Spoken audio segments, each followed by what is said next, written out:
In tonight's story, betrayal runs deep, but revenge runs deeper. You're listening to Revenge with Jack, where justice always finds its way. Montana was still in my bones when we pulled into the polished cul-de-sac. Windburn on my cheeks. The hum of highways after snow. I'd spent a week knee-deep in drifts, waiting on bison to lift their heads into a blue that hurt. The kind of waiting that empties you out. Maya squeezed my hand. "Just a couple hours," she said. "Her mother's birthday." Her voice gentle, practiced. I nodded because I love her, and because marriage is a series of small surrenders you make on purpose. Lorraine's house glittered the way money does when it wants to be noticed. Victor was already recounting a deal over the scent of rosemary and starch. The table gleamed like a stage. Blake and Sienna smiled the safe smiles of people who know the script. I took a chair near the end and let my breath settle. I'm good at disappearing when I have to. Photographers learn that early. The talk turned, as it always did, to real work. Victor asked my revenue in a tone he used for quarterly reports. I said something polite. Maya's knee found mine under the table, a quiet apology. Lorraine refolded napkins that didn't need refolding. Her eyes were sweet, her mouth quick. Sugar wrapped round glass. After the roast, she announced sangria for dessert, like it was a ceremony. I offered to help. Habit. Insurance. In the kitchen, the lights were softer. The counters, a white ocean. 2 glasses sat apart from the others like shy guests. Lorraine's hand moved quick, then careful. A small vial. Colorless. It made no sound when the drop slid in. She startles when she hears me. Smiles too big. Special recipe for my favorite son-in-law. Favorite. A word dressed for company. I stepped closer. The surface of one glass held a thin, wavering film, the way pond water shivers when a stone breaks it. My throat drew tight. "Let me carry these," I said, and took both. My pulse had a camera's metronome. Steady, then faster. Back in the dining room, Victor checked his phone, bored of us. I set the altered glass at his place as if following instructions. He raised it, not looking up, and drank. I told a small lie about preferring water with dessert. My voice didn't shake. Years of focusing in bad weather had taught me that. 45 minutes later, the house swallowed sound and released it violent. Victor lurched for the hall, gray and sweating. Doors slammed. Water ran. Lorraine went colorless. Our eyes met across polished wood. Something passed between us. Cold. Exact. She knew. I knew. The room moved on its own momentum. Maya rushing down the corridor. Blake calling for towels. Sienna clearing plates that didn't need clearing. I ate a square of cake I couldn't taste. In the noise, I slipped the untouched glass into my bag. Not rage. Not yet. Something clearer. A decision more than a feeling. I have built a life by waiting for truth to step into the light. It always does. Tonight it had a shape, a smell of citrus and medicine. I didn't confront her. I didn't perform. I just chose my lens and began, quietly, to shoot the story the way it needed to be told. Before the cocktail and the quiet war, there was a softer story. Maya and I met beneath track lights and white walls, in a room that smelled like coffee and varnish. Asheville's second Friday art crawl, fiddles drifting from the street, a food truck sighing garlic into cold air. She stood too long in front of one of my prints. A fox mid-step, snow hung like breath. "He looks like he's thinking," she said. I loved that she called the fox he, then corrected herself. We talked in shy circles until the gallery lights clicked a warning. She was finishing a master's in environmental science, spending weekends tagging creek insects, arguing with runoff. I was hustling weddings, dawn hikes, magazine pitches, paying rent and images. The Venn diagram between us felt like a doorway. The ledger began small. Jokes stamped with a smiley face. Victor's "How's the little photography hobby?" at a Labor Day picnic, the grill popping like punctuation. Lorraine's "You take such beautiful pictures, Ethan," followed by "Have you thought about something stable?" As if beauty and stability were sworn enemies. At church brunch, she introduced me as "our photographer," and it landed like a demotion. I answered with my best manners, the armor of the self-employed. Money was their weather. They measured seasons by square footage, status by parking validation. In their world, risk belonged in portfolios, never in a life. I grew up different. My dad's hands had the permanent oil shadow of a mechanic. My mom taught me to pack a thermos and a plan B. Success, where I'm from, is showing up when it snows and not quitting when it doesn't. Still, I tried. You try for the people your person loves. I brought good wine with labels that spoke French. I left magazines open to my bylines like breadcrumbs. I complimented Lorraine's roast, Victor's cigars, their remodel with the dramatic staircase. They never climbed toward me. There were tells I pretended not to see. Lorraine would pull Maya into the kitchen whenever I mentioned a new client, as if ambition were something you shouldn't breathe around children. Family photos would form a neat arc that curved just before I fit inside it. The year we said we were trying for a baby, Victor clapped my shoulder and said, "Kids are expensive. Time to think real employment." Like a bank notice with a tie. I told myself it was their grief about time. Some parents mourn the version of a child they invented. They build a museum to it, hang plaques, doctor, corner office, right schools, right friends. When the child chooses a different exhibit, the guards get nervous. I kept peace the way people keep plants alive in bad light, turning, watering, hoping for green. I believed warmth could soften granite. I told Maya almost nothing. She loved them despite the edges. I didn't want to ask her to choose between gravity and sky, but pressure remembers. It keeps a list. 1,000 tiny weights make the same bruise as one big hit. The night of the sangria, I realized the ledger wasn't just emotional. It had crossed into chemistry, and my patience, which had felt like virtue, began to look like negligence. I didn't sleep the night after the birthday dinner. The house hummed its usual midnight noises, pipes settling, the fridge drawing breath, the streetlight painting a rectangle on our rug. Maya curled toward the cool side of her pillow, trusting the world. I stared at the ceiling and felt the careful click of a choice. Feeling could wait. Proof first. In the morning, I called Dr. Adam Rios. We'd met when I photographed his lab for a magazine piece. Rows of glassware like a choir, blue gloves lifted like prayer. He answers on the second ring. "Cole," he says. "Fieldwork treat you kind." I tell him I have a favor. "Personal. Bring what you've got," he says. His voice is clean, unsentimental. The kind you borrow when yours is shaking. I drive across town with the glass sealed in a freezer bag, wrapped in a towel like an egg. The lab smells scrubbed, metallic. Adam labels the sample, notes the chain of custody like we're both pretending we need it. "Looking for sedatives?" he asks. I don't answer yes. I don't have to. Give me a couple of days. On the way home, I pull off at a river access and sit with the water. Late winter. The French Broad moves like a long animal, patient and certain. I try on reactions like coats. Anger. Sarcasm. A scene at the next family dinner. None of them fit. What I want is daylight. What I want is the kind of truth that stands up alone. I don't tell Maya. Not yet. The lie is thin, more omission than invention. I need to focus on the spring exhibition, I say, and she nods. Disappointed, but kind. I take the hours I would have spent at her parents' and turn them into searching. There are footprints if you learn how to look. Prescription monitoring databases that leave seams. Pharmacy bags recycled as grocery liners. A neighbor who overwaters gossip. I follow the faint thread and find 3 prescribers with Lorraine's name. Overlapping refills. Dosages that climb like a ladder to somewhere no one should go alone. I find stories I never heard because they were handled, smoothed, tucked away. An incident at a neighbor's party where she slurred and sparkled too brightly. A country club rumor about missing jewelry that turned up, but not before security whispers grew legs. Everywhere, the same refrain. Poor Lorraine, stress, nerves. And under it, a quieter line. She gets what she wants. The report comes back on a gray afternoon. Adam calls from a hallway that echoes. Benzodiazepines. Not lethal. Enough to buckle a night. Enough to erase a fight. He doesn't ask for context.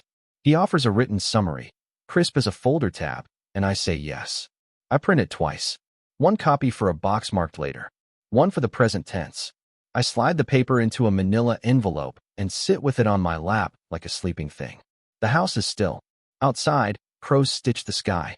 The easiest story is that she wanted me gone for an evening. To miss an opening, look unreliable, confirm their narrative with a tidy bow. But a smaller, harder truth stirs. People don't escalate once. They escalate again. And if I look away now, I become part of the pattern that keeps her powerful. Proof in hand, I feel my pulse slow. Not calmer, sharper. The way it does when the subject finally steps into focus and the world around it softens. I don't shout. I don't confess. I wait for the right light. Lorraine texted me like a client. 3 exclamation points, a winking emoji, a request for a few lovely headshots for my new profile. No mention of the envelope sitting on my desk. No mention of the bathroom door slamming. Victor folded over the sink, the citrus-medicated sweetness lingering in my mouth like a dare. Southern grace can be a costume. I've learned to read the stitching. I went alone on a Saturday, light in my favor. I carried my camera bag on one shoulder and the manila envelope flat against my ribs. The house smelled like lemon oil and something expensive. Lorraine opened the door wearing a cream silk blouse that pretended to be soft. Pearls like punctuation. "Ethan," she sang, air-kissing the room between us. "Let's use the west windows. Victor's at the office." We walked through rooms curated to impress. Coffee table books you don't open, a piano you don't touch. The west windows poured afternoon sugar onto the floor. I set up a tripod because ritual steadies me. She practiced smiles that never reached her eyes. "Before we start," I said. My voice came out flat, the way a lake looks when there's wind everywhere else.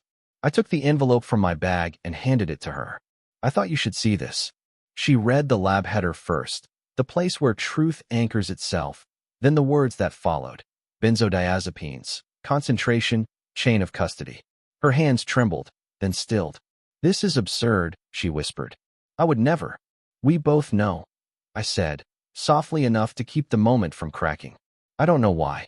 The sweetness peeled off her face in one clean movement. What remained was bone. "Because you're not the man my daughter should have married," she said. Each word placed like a chess piece. A man provides security, not pictures. Drugging your daughter's husband is security? I asked. "It wouldn't have hurt you," she snapped, the mask back but thinner. "You'd miss a silly opening. Maya would see you for what you are." It's time she grew up. I let the silence work. Photographers learn that, too. The way a subject rushes to fill quiet with what they really mean. Outside, a blue jay heckled the eaves. Somewhere a neighbor's mower stitched straight lines into a lawn. "Here's what happens next," I said. "You tell Victor the truth. Both of you stop speaking about my work like it's a disease. You stop working angles on our marriage. Not because you suddenly like me, because the alternative is Maya seeing this report and the prescriptions you've collected like trophies and hearing from neighbors who remember more than you think." She laughed once. It sounded hollow, like a stage set when you knock on the wall. "Maya believes us." "She believes patterns," I said. "You wrote most of them. I'm offering you a choice." Her eyes narrowed to slits. Something older than either of us moved through the room. Legacy, control, the way families enforce a story until it bruises. She touched the envelope as if testing its temperature, then slid it back to me without meeting my gaze. "We're done here," I said, collapsing the tripod, clicking buckles closed. I left without taking a single photo. On the porch, the winter light felt clean. Down the walk, I could hear my own breath again. Power is loud until you name it. Then it sounds like paper. I set the envelope on the passenger seat, started the car, and let the engine idle until the world steadied. The portrait I refused to make would be the truest image I'd take all year. The package arrived on a Tuesday, tucked between a seed catalog and an electric bill. No return address, just my name in a looping hand that tried to look casual. Maya was at the lab, measuring stream nitrates and staying human in a world that forgets to be. I set the envelope on my desk and listened to the house breathe. Then I opened it. A cheap USB drive fell into my palm, wrapped in a note torn from a grocery list. 3 words, then a signature. "You should see this, Sienna." The files bloomed on my laptop like a darkroom tray, folders labeled by date and time. Security footage. Lorraine and Victor's precise world observed by its own silent witness. The first clip, the birthday night. The camera watches the kitchen from a high corner, an angel with perfect recall. Lorraine glides in alone. She lifts a vial, her shoulders tight as a violin string. A clear drop vanishes into the nearest glass. She rehearses her smile. I enter. She flinches, then arranges her face. The scene plays without sound, but I can hear the lines. I take both glasses, careful as surgery. The clip ends. The second file starts 40 minutes later. The hallway camera catches Victor bent at the waist, the wall peeling a groan out of him. Lorraine's mouth forms a beadwork of panic and fury. The door closes, opens. It would be funny if it were far away. It isn't. Another clip. After we'd left. Lorraine pacing, voice a blur on a waveform, Victor's fingers pressed to his forehead. Their words are lost to the mute, but their bodies speak plain, blame and defense, then something like strategy. I replay it twice, then a third time, my hands cool against the keys. This isn't a single trespass. It's a method. A newer folder holds weekday footage. Lorraine at the dining table, a calendar open, her pen tapping names I can't quite read. Victor joins, leans in. They talk. She gestures toward her phone.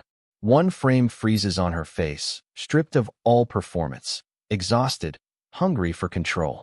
If I were grading this as a photo, I'd call it the honest frame. The one you don't publish unless the story requires it. My phone buzzes. A text from Sienna. Can you talk? I call her from the porch, winter sun catching in the wind chimes. She doesn't waste time. They did it to me, she says. When Blake and I got engaged, your in-laws became my shadow. Lorraine accidentally told me Blake had cold feet. Victor invited me to lunches where he suggested prenups and plans for after we inevitably split.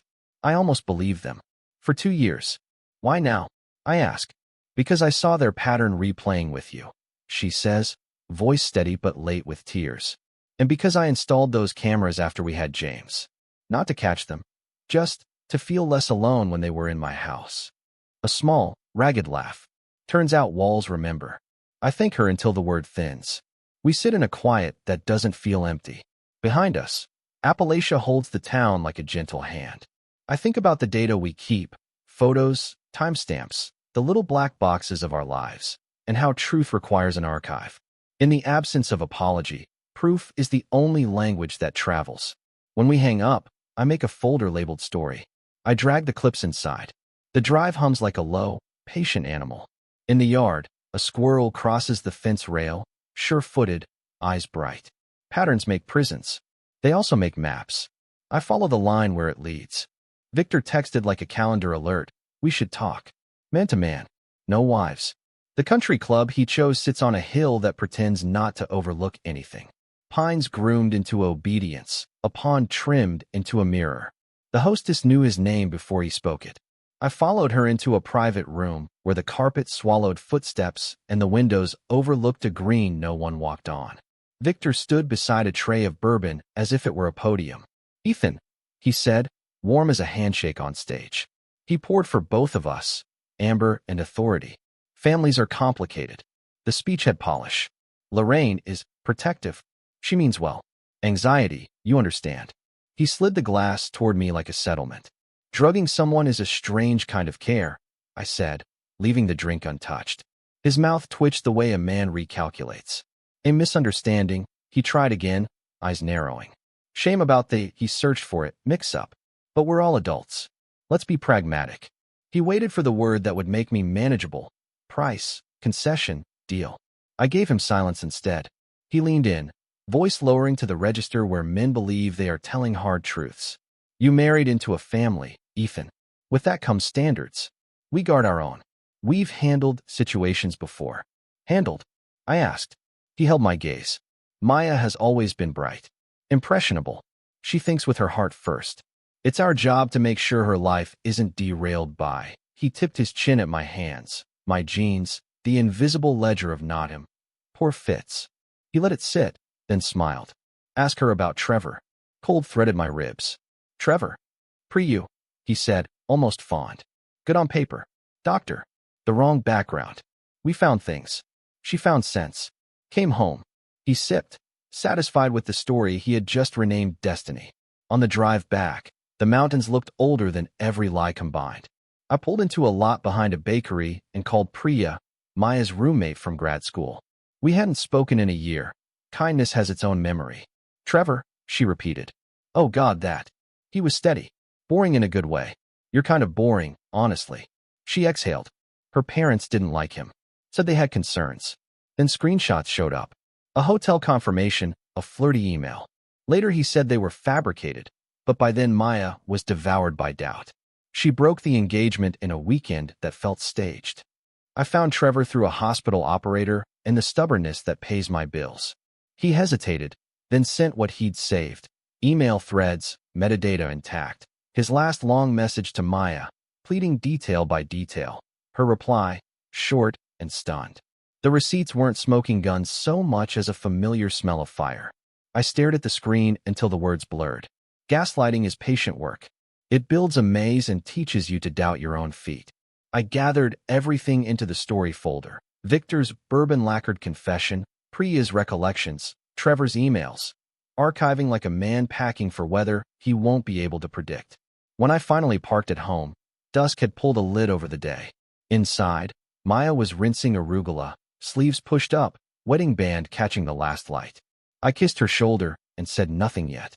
Not because I didn't trust her, because I wanted the truth to arrive whole, not piecemeal. The hardest part of telling a story is choosing the moment you begin. I invited Blake and Sienna on a Tuesday that smelled like rain. I kept my voice even on the phone, the way you do when you're asking someone to step onto ice you've already tested. Dinner, I said. Just us. Sienna paused long enough to tell me she understood. Blake said, we'll bring a pie. As if normalcy could be baked and carried through a door. I cooked because motion steadies me, garlic softening in oil, pasta water breathing, a salad that looked like the hillside in April. Maya moved beside me, quiet but present, setting plates, folding napkins like small sails. She didn't ask what I planned. She knew I had a plan. We ate with ordinary conversation stretched over it. Blake's new account at work, Sienna's insomnia, a patch of trout lilies on the greenway. I kept my hand on the table, palm down, like a promise. When the plates were stacked and the pie cut but not tasted, I plugged my laptop into the TV. There's something I need you to see, I said, and heard the tremor I'd been keeping out of my voice all week. Maya's fingers found my sleeve. I pressed play. The kitchen appeared first, bird's eye stillness. Lorraine with the vial. The drop disappearing. Her face rearranging itself before I entered. No sound, only the choreography of intent. Then Victor in the hall, grayed out, braced against a doorframe the way a man leans into weather. After that, the pacing, the tight gestures, the shape of a strategy no microphone needed to translate. I let each clip run and end on its own breath. No commentary, just the framed, unarguable now of it. Maya sat very straight, like a tree deciding whether to break or bend. Blake's arms crossed, then uncrossed, then crossed again as if his body could make sense of what his mouth refused. Sienna watched the screen and watched him, too. A second audience, quieter and braver. I opened the folder for the older story, Victor at the club. His glass lifted, his voice low and certain in memory. Priya's text, then her call summary. Trevor's emails, each line dated, metadata like fingerprints. The pattern drew itself without my help. A family preserving a myth by pruning anything that grew outside its hedge. Blake shook his head. This is edited, he said. But the part of him that knew better betrayed him, his voice landing on the question mark, not the period. Sienna touched his wrist. They did it to me, she said.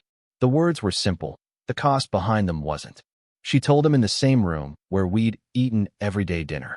He stared at the floor while the truth walked in and took a chair. Maya started to cry soundlessly, tears pooling and spilling as if her face had forgotten how to frame them. Why didn't you tell me sooner? She asked, turning toward me without accusation, only ache. Because I needed you to see the whole thing, I said. Not my hurt. The map. She nodded once, emotion like a hinge. I believe you, she said, voice roughened into certainty.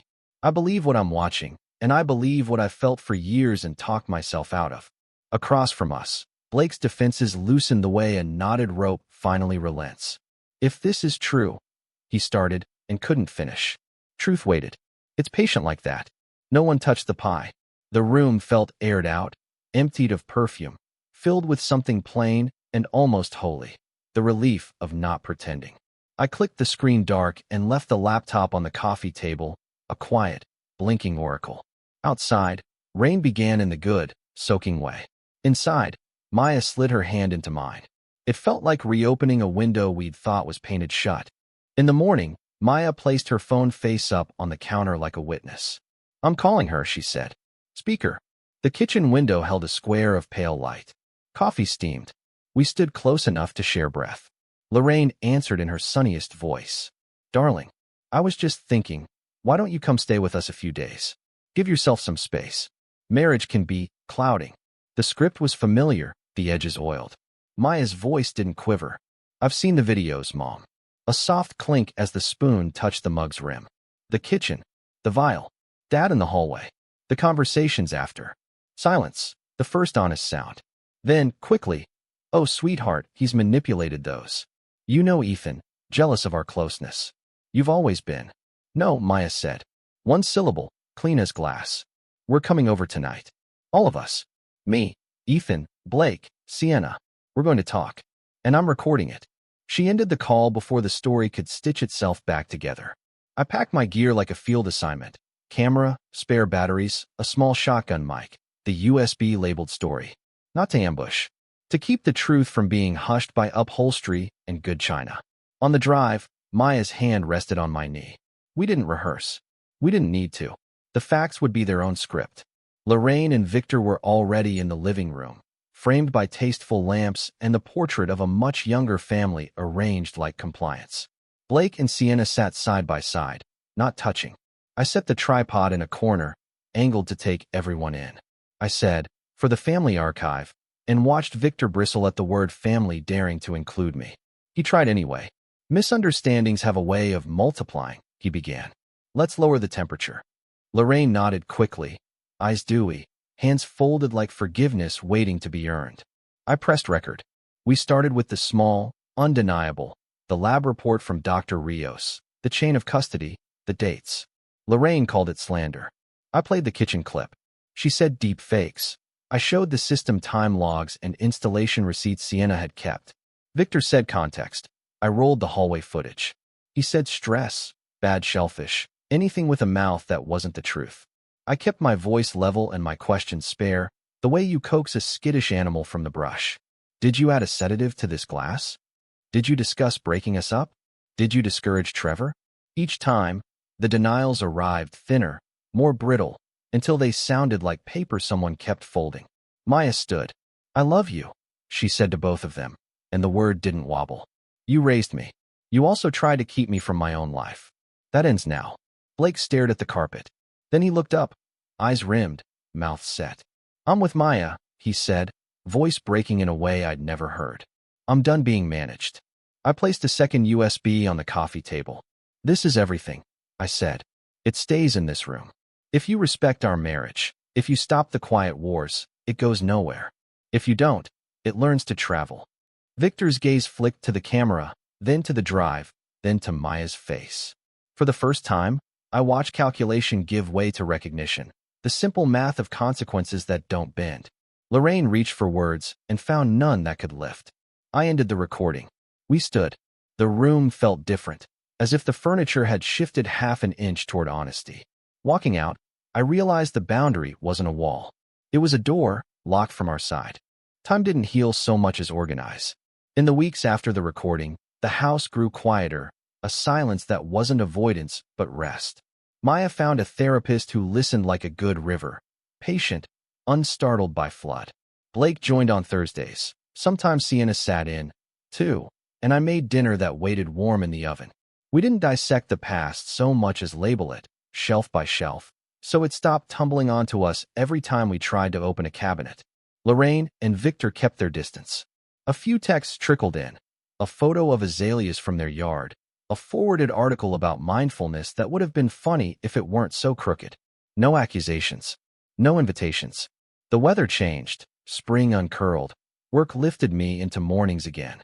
I drove switchbacks before dawn, shot rhododendron blooms like tiny lanterns, and let the camera teach my hands steadiness that my heart practiced afterward. Then, in late May, an embossed envelope arrived. Lorraine's handwriting, an event planner's cheer. Fresh start dinner. It read, and the words felt like a dress they'd ironed flat. Maya wanted to go. They're still my parents, she said, and they're trying. Trying felt important, even if it only meant not trying to control. We went. The house looked the same, lemon oil and curated light. Only the voices were softer, or maybe we'd stopped rounding our edges against them. Dinner was careful. Lorraine asked about my latest shoot without adding the word hobby. Victor asked about Maya's project and didn't unspool a lecture after the question. Afterward, he cleared his throat. Ethan, a word? The study was a room built for yes. Leather, mahogany, diplomas that glowed. He poured 2 scotches, and offered me one with a father's performance. "I've been thinking about your career," he said, tone velvety. "Photography's been good to you, but there's a chance to diversify. I could bring you in at the firm. Junior partner track. Substantial base, real security. For the family." I held the glass. Didn't drink. "Why?" I asked. "Because you've proven yourself," he said smoothly. "You protected Maya. You stood your ground. I respect that." It would have sounded like grace if not for the leash in it. "No," I said, gentle as a hand closing a door. "I'm not for sale, Victor. And love isn't an index you manage." The smile tightened, then slipped. "Don't be a fool. Everyone has a price." "Not for the things that matter," I said. "That's what you keep missing about your daughter." When we returned to the dining room, Lorraine had the photo albums out, Maya at 6, 12, 18, smiling the curated smile of a good student. Maya looked up at me, read my face, and breathed like a decision was ripening. She stood, palms flat on the table. "We have news," she said, and I watched her choose joy over fear. "We're having a baby." For a heartbeat, the room forgot its scripts. Lorraine's hands flew to her mouth, tears immediate, unarranged. Victor's congratulations arrived slower, measured, like a man stepping onto a dock he doesn't trust. On our way out, I leaned toward him. "This child won't be a bargaining chip," I said quietly. He understood. He didn't have to like it. 3 weeks later, a certified packet landed on our mat. A deed to the house we'd been renting, signed over clean, papers for a trust in the baby's name. No note, no demands. A concession without confession. We stood in the kitchen holding the documents, the afternoon light making them almost translucent. Maya laughed and cried in the same breath. I folded the papers and set them beside the ultrasound photo clipped to our fridge. Power had shifted, not to me or from them, but into a space where it couldn't be used like weather, where we would choose our own storms. Arya arrived on a hot noon that pushed light into every corner. Maya's fingers gripped mine, then loosened, then found me again. The room filled with the soft industry of birth, monitors, breath, a nurse who spoke in small, anchoring sentences. When Arya cried, it wasn't a protest. It sounded like a door opening in an old house. We cried with her. Later, when the nurses dimmed the world and left us alone, I counted her ribs with my eyes and felt the floor of my life settle a little deeper. Lorraine and Victor came the next day carrying lilies and a blanket that looked like it had a lineage. They stood at the threshold as if hospitals required visas. Lorraine held Arya for a minute the way you hold a memory you don't trust yourself with. Victor hovered, softer around the edges. They didn't offer instruction or advice. They took 2 photos and left with the quiet that follows a resolved chord. Respect isn't affection, but it steadies a room. The weeks grew into months. Sleep became a tide that knew only itself. I learned the weight of a camera in one hand and my daughter in the other. The miracle of soft focus at 2 a.m. Maya and I spoke in hushed weather reports.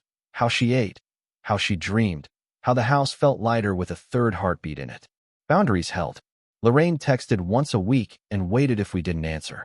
Victor sent a link to a study on infant sleep that, for once, wasn't a directive, just a sharing. In late autumn, a thick envelope slid under our mail slot. Victor's company annual report, glossy as a museum. My photographs wandered its pages, skylines rinsed in dusk, hands at work, a mountain held like a secret. A note clipped to the cover. Hired the best photographer I know. Thought you'd want a copy. It wasn't an apology. It didn't need to be. Some acknowledgments are better in daylight than confessionals. By spring, the gallery on Lexington opened with white walls and a bell that chimed like rain on a tin roof. Friends pressed in.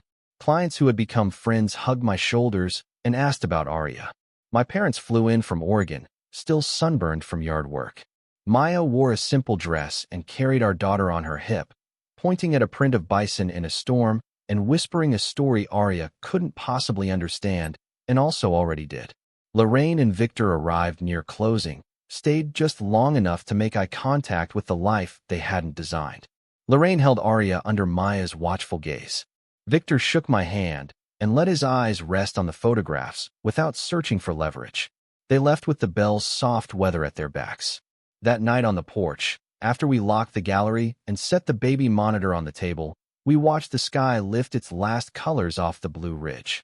The town sounded like dishes being stacked, a dog calling someone home. I thought about revenge the way people mean it. Spectacle, victory, someone kneeling. My version turned out plainer. I didn't win by matching moves or upping stakes.